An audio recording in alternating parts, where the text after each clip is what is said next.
Yesterday, I mentioned two different project manager type roles when implementing enterprise or cloud-based software like Microsoft CE, Salesforce, or any other CRM, ERP, HR, payroll type projects. There's obviously a lot more than that.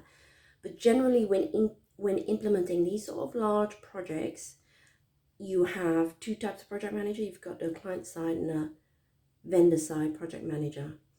Today, I just want to briefly expand the role, the explanation of the client side project manager. When a company identifies a need for a change, so a new backend system, a new call center logging system, whatever that might be, one of the first things that they ought to do is to put together a working committee to determine the viability of this idea, initiative.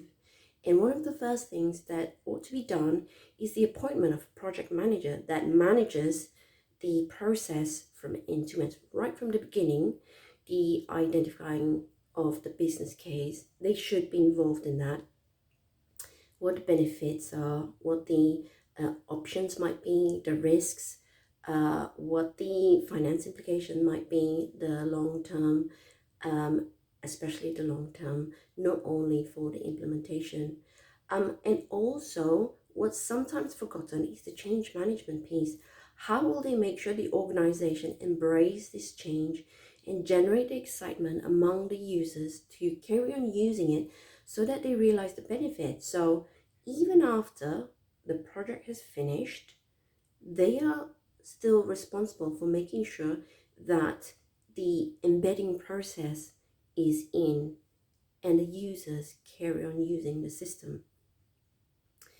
That can be quite a large role, and the project manager will require very strong stakeholder management skills, conflict management, and very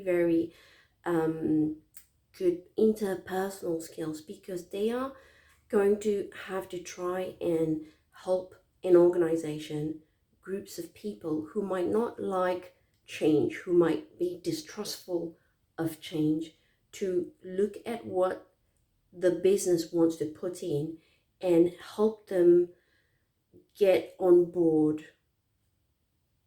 It is not it is not an easy role sometimes, and they have to rely on very strong interpersonal skills, because there's sometimes in many organizations they don't have, or they're not provided enough authority to dictate. The other thing that I wanted to mention is, in order for change to be long lasting, the leadership team needs to be strong, and there needs to be very strong sponsorship from the executive level for a project or a business change to actually succeed, and therefore that sort of should flow down the organization. And that makes the project manager's role just a little bit easier, because they know they've got executive support behind them to help drive through the change. Tomorrow, I will touch on the consulting partner side project management and what that job entails. I hope you find this useful, and I'd like to see you again tomorrow. Thanks a lot, and have a great day.